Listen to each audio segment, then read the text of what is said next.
We have a historic guest with us today. We've got the chairman of the subcommittee that has jurisdiction over speech issues on the House Judiciary Committee. And he has introduced legislation today that will actually hold federal officials accountable when they violate people's constitutional rights. This is one of the most important bills that Congress has entertained in 20, 30 years, I would say. Chairman Bishop, so glad to have you today. We have just stepped out of the markup where the bill has just been approved to go to the floor of the House. What can you say about the bill and what happened just now? Thank you, Dan. It's delightful to have a chance to speak to you. And it's a big day for me, but I also want to say at the very front end, Harriet Hageman of Wyoming has been my co-sponsor in getting this bill prepared, getting it circulated and widely adopted among Republicans in the recognition of its need by Republican members of the Judiciary Committee. And I'm hopeful it goes on from here and gets to the floor and we move it on. Here's what it does.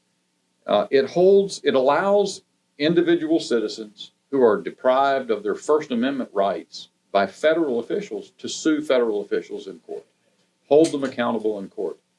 What some people may know about, but many have not heard about, is that there's been such federal law for a long, long time, since Reconstruction after the Civil War, that does that same thing for state officials. Mm-hmm. If a state or local official acts in a manner that violates the constitutional rights of individuals, they can sue those persons in court, and they do. There are thousands of such cases brought under what's called Section 1983. But there is no parallel law. Ironically enough, there's no parallel law holding federal officials accountable in the same way, allowing civil lawsuits against federal officials with a little bit of an exception. There's something called Bivens claims that the Supreme Court in the early 70s began to recognize in a very few instances, mostly involving criminal defendants, Fourth Amendment sort of search and seizure kind of situations. And the Supreme Court said, well, there's got to be a remedy for these violations by federal officials. So they started discovering or conferring these claims for relief, and pretty soon they as the court changed some, became more conservative, they said, well, it's really not up to the court to create civil claims for relief. We say what the law is, we don't make the law as a general proposition there. And so they stopped. And so what's happened is you've got this sort of incomplete architecture that's existed for a long time. And then you have this problem, which I would say has been in existence for about 10 years. Gentleman, Mr. McClintock from California, pointed out in the hearing just now that this goes back to Lois Lerner. Targeting people because of their personal views, their First Amendment protected rights to believe as they choose and to express themselves, mm-hmm. Through rights of association and rights to speak and so forth. But it's gotten worse and worse to the point that we see this massive scheme by the FBI and the CDC and CISA, the Cybersecurity Infrastructure Security Agency, another big three-letter agency, whatever, I guess 4 letters in that case, to clamp down on Americans' discourse, public discourse, by going to the social media companies and embedding themselves and sort of hovering over them to say, well, this violates the terms of your service, take it down. Mr. Chairman, I found it really interesting. The ranking member, Jerry Nadler, initially said some positive things about the purpose of the bill, but then he objected based on 2 main things. First, he said, on one hand, it's too broad. On the other hand, it's too narrow. He was completely illogical in this. That's true. And the second thing he said is, there's been no evidence presented of any federal employees actually colluding or conspiring with big tech to silence conservative voices or any others. I had to hold my breath. It's pretty brazen. I'm sitting there. I am not a member of Congress. I'm not allowed to speak. I wanted to ask the chairman if he would give me time to rebut. But you exercise great patience for Jerry Nadler. What do you have to say about whether there's any evidence of government collusion with big tech? It's just it's brazen beyond description to declare that. But that has become, frankly, the mantra on the left, is that ridicule and refuse to look seriously at these issues that all Americans are experiencing. By the way, this is something that's been remarkable to me the whole time we've served on this select subcommittee on the weaponization of the federal government, this Congress, and we've looked at these issues carefully. Most of the time, federal agencies are targeting conservatives. That's been established. But it's not exclusively the case. There have been Black Lives Matter supporters and other leftists who have also been targeted on occasion by federal officials for their speech. And so I would think that members, if they have more affinity for people on the left, they would recognize this as a threat to everybody. There was a time in our nation's history when, frankly, the guideposts laid down for how much conduct the First Amendment protects when it's protecting free speech, what that means, those were frankly, by and large, liberals. Mm-hmm. There were liberal justices in the Supreme Court that wrote the Brandenburg versus Ohio famous precedent. Mm-hmm. And so it is a very frightening thing to see the Democrat Party in its entirety abandon the notion of the importance of protecting free speech. Jerry Nadler and all these guys on the Democrat side have been in favor of a bill very much like this one. It would be broad, as you say, because it would say you could sue federal officials for deprivations of all kinds of constitutional rights. But that's not a reason not to do this. And this is something that people on this side of the aisle, Republicans, conservatives, recognize through the experience of the last decade plus has become dangerous. Yeah.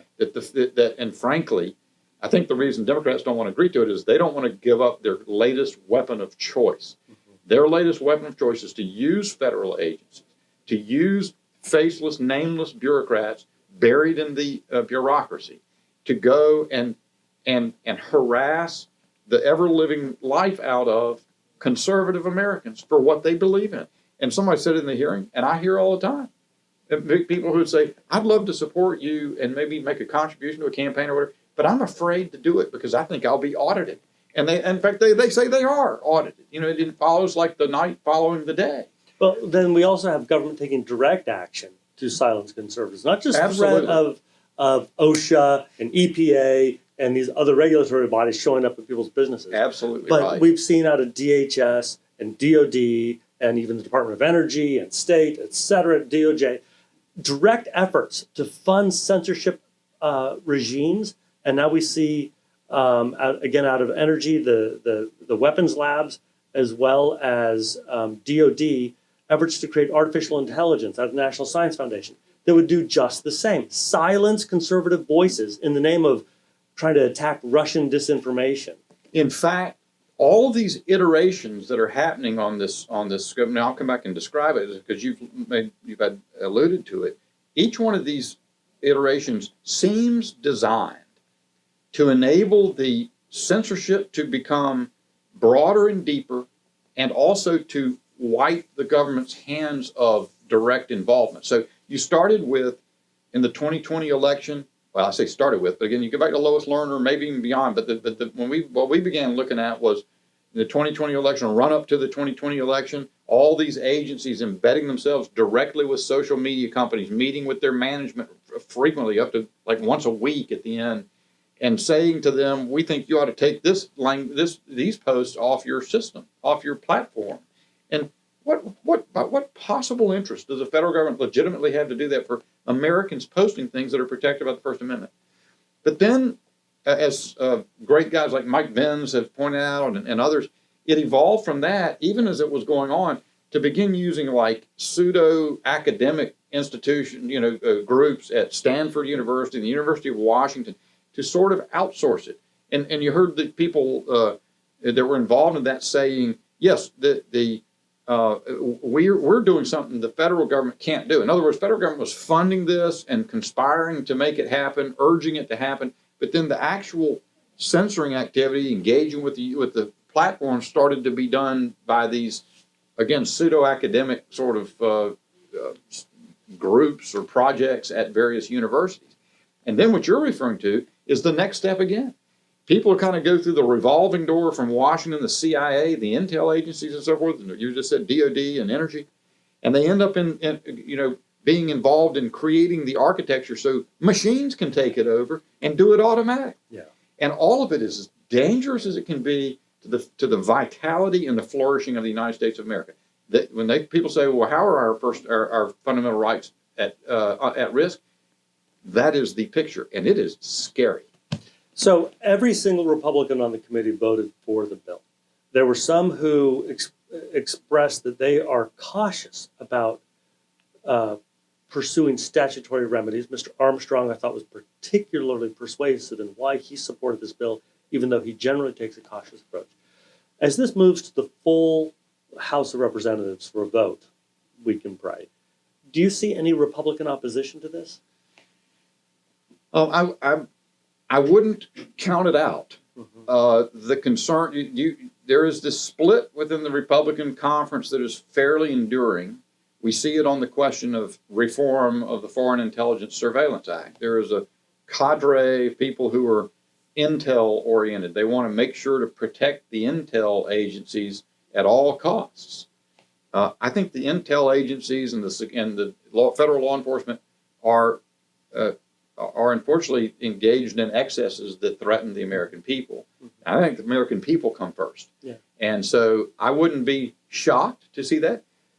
What I have hoped is that there would emerge some sentiment on the part of Democrats. There'd be some Democrats that would support this. So I was disappointed to see these guys who've supported broader versions of the same thing come down like a solid wall of opposition. So I don't know, but I think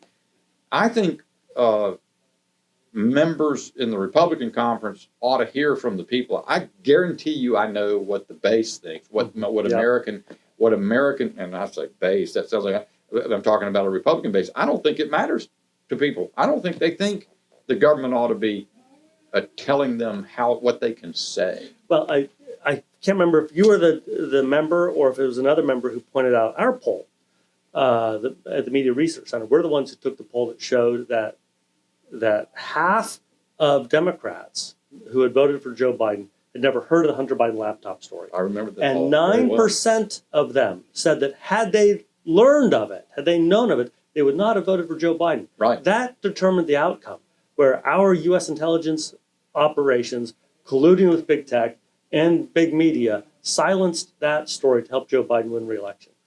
But let me jump back on the other side of the aisle. Ro Khanna, congressman from California, has been a good, strong First Amendment advocate.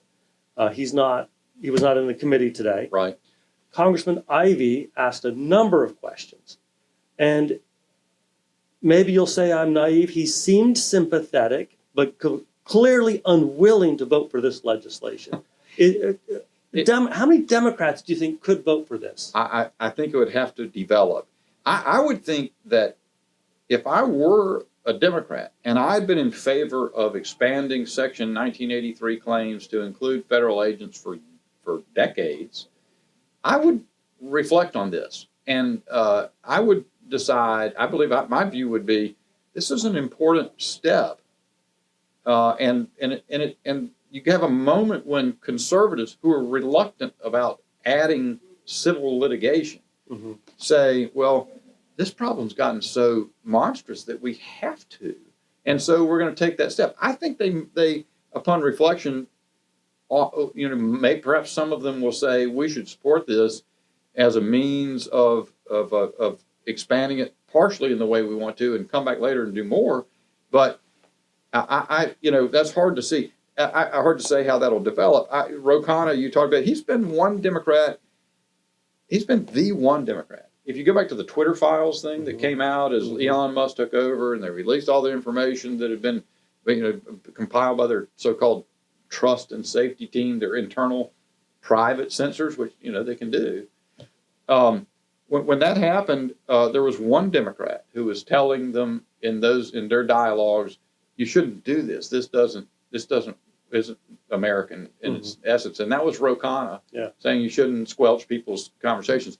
I'm not aware of anybody else. Now, I do have high regard for Glenn Ivey of Maryland, who was a gentleman in the committee debate today who engaged most often. And I don't think he's got a leg to stand on in terms of declining to support this bill. I'm hopeful that they'll actually decide tactically, strategically, it is wise to support this when it comes to the floor. Otherwise, we may have the problem of a handful of intel dominated minds in the Republican conference who will keep it from succeeding. Well, Mr. Chairman, if we do not have our First Amendment rights, we lose our country. It is the most important thing we have. So I applaud you for creating a private right of action so that we, the people, can sue to protect our rights.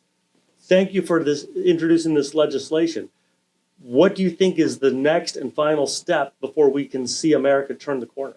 You know, Dan, I come to the point that my time in Congress is short. I made the decision to run for the office of Attorney General back home, particularly because I've seen sort of the way that the means of protecting fundamental rights that are so under threat by government fall in widely to state attorneys general across the country. They're involved in some of the litigation that I talked about in the discussion today. But I will say, as I sit here right now, I think this bill, the idea of this bill, I certainly want to get it on the floor and have it pass the House. I'd love to have it pass both bodies and have the president sign it. That's a hard course. I think this might be the most important thing I've done in Congress. And you know, Rome wasn't built in a day. But these are important steps. I run out in the world out there. I run into people all the time. And this is what really, really troubles me more than anything. There are some people who are despairing. There are people who are convinced that ruin is at hand because we've seen certain metastasizing problems crop up in the federal government. This tyranny may be the worst of all. They need to know that there are people here and there are people in state AG's offices and there are people all over the country who are fighting to see to it that freedom prevails in this country that was built on freedom. And I'm very proud of the work we've done with this bill so far, but it's the beginning. And it may well fall to others to complete, but we're going to keep at it as long as I've got an opportunity to swing the baseball bat here. Mr. Chairman, thank you so much for what you're doing. This truly is something that can save our country. Our rights, our liberties are at stake, and you are a warrior fighting for them. Thank you so much. Thanks for MRC.